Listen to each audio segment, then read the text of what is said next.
আসসালামু আলাইকুম। আমরা এবার এই ভিডিওতে আলোচনা করব থিটা নিয়ে আরো ডিটেইলস। দেখো, আমরা থিটার সূত্রটা কি দেখলাম, যে theta equal tan inverse y by x। ঠিক আছে, আচ্ছা একটা কাজ করি, আমরা আবার কার্তেশীয় সমতলটা নেই। এটা x অক্ষ, x ও x ড্যাশ, আর এটা y অক্ষ, y ও y ড্যাশ। এখন তুমি খেয়াল করো, ধরো আমাদের এখানে কোয়াড্রেন্ট কয়টা, ফার্স্ট, সেকেন্ড, থার্ড, ফোর্থ।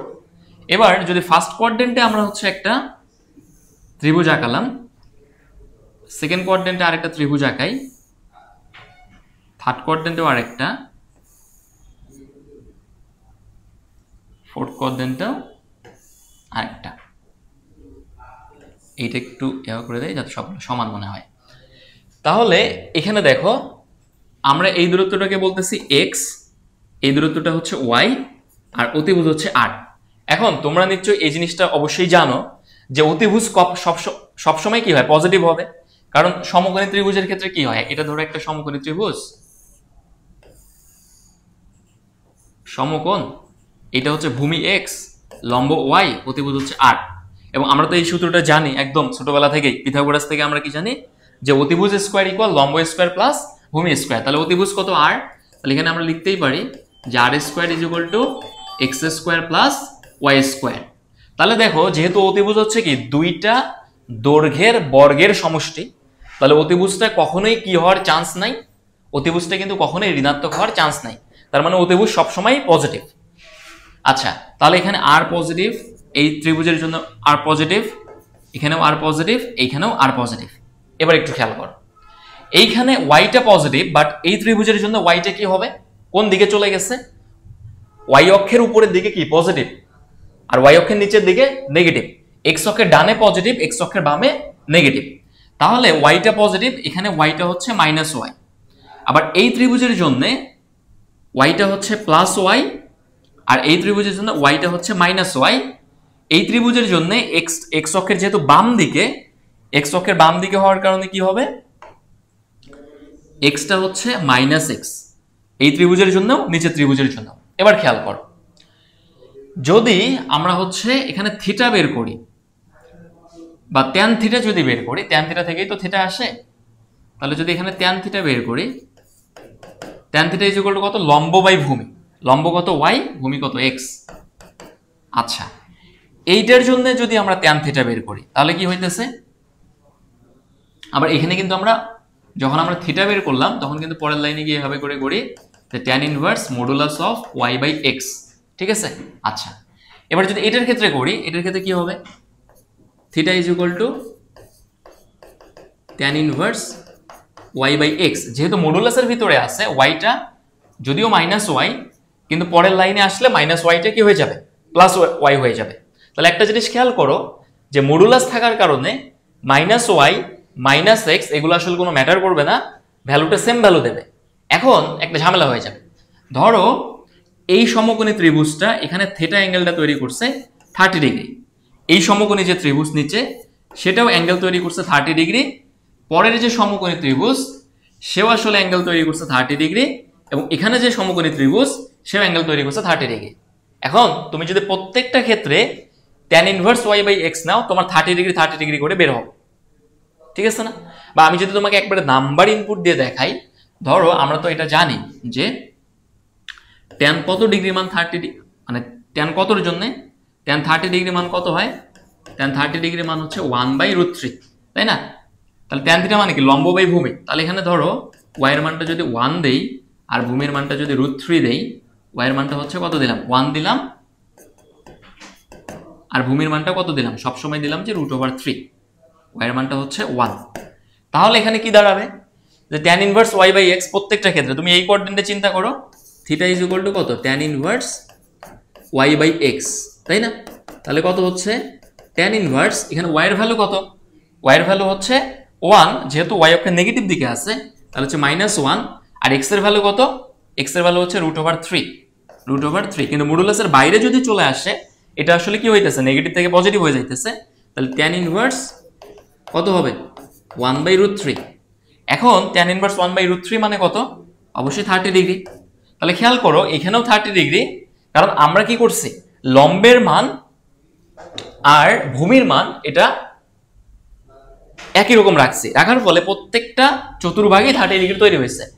এখন তুমি বুঝবা কি করে যে এই 30 ডিগ্রি মানে প্রথম কোয়াড্রেন্টে 30 ডিগ্রি আর এই 30 ডিগ্রি মানে সেকেন্ড কোয়াড্রেন্টে 30 ডিগ্রি? এটা বোঝার কোনো উপায় আছে? উপায় আছে একটা, সেটা হলো কি আমরা সমস্ত অ্যাঙ্গেল কাউন্ট করি কি অক্ষ থেকে? এক্স অক্ষ থেকে।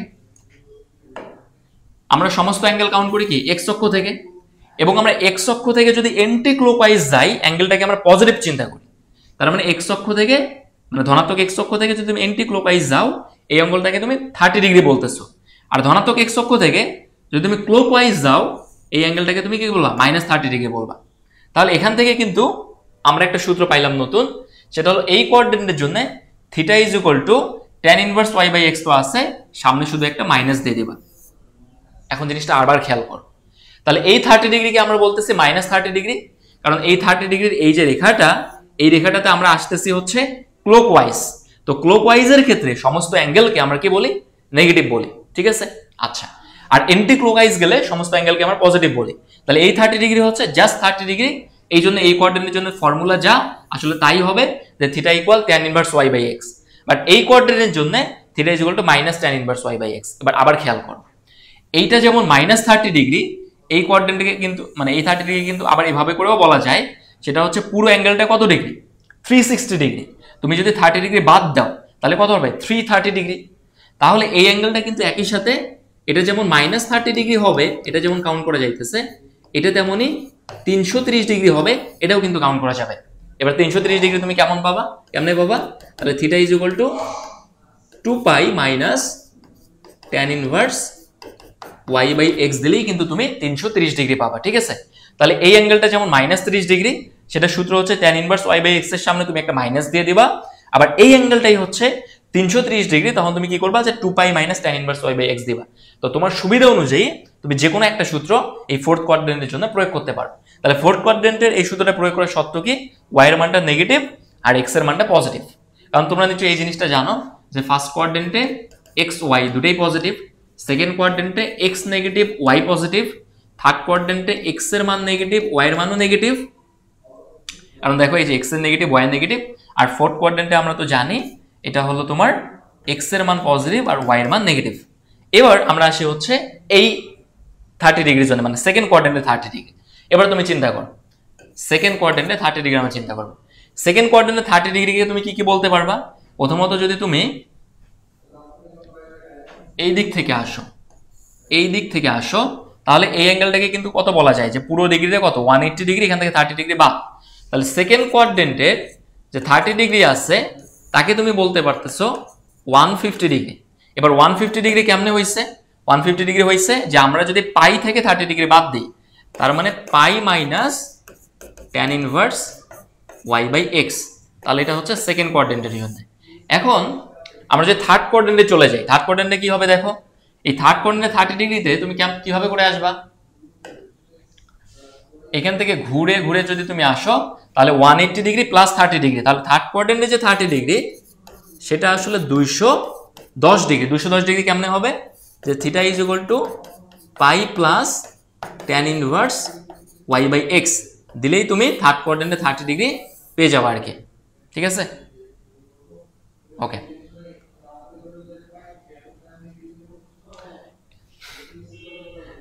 আচ্ছা এবার আরেকটা কাজ করি, সেটা হলো এই যে এটা কত হয়েছে third quadrant 30 degree, pi plus tan inverse y by x। যদি তুমি এই পাশ থেকে আসো, মানে এই দিক থেকে যদি তুমি ঘুরছো, তাহলে কিন্তু কত হবে? -150 ডিগ্রি। তার মানে এই 30 ডিগ্রিতে আসার জন্য তুমি এই দিক থেকে আসলে 210 ডিগ্রি, আর এই দিক থেকে আসলে -150 ডিগ্রি। -150 ডিগ্রি তুমি কেমনে পাবা? যে তুমি pi plus tan inverse y by x দিলেই কিন্তু পাবা, ঠিক আছে? তো তোমরা হচ্ছে বইতে যদি দেখো মোটামুটি এই জিনিসটা ক্লিয়ার হবে, বাট আমি তোমাদের জিনিসটা বোঝালাম যে কেন এই সূত্রগুলো প্রয়োগ করা হয়। আমরা নেক্সট লেকচারে আলোচনা করব কিভাবে করে কার্তেশীয় স্থানাঙ্ক থেকে তুমি পোলার স্থানাঙ্কে যাবা, ওইটার ম্যাথগুলো দেখবো, ঠিক আছে?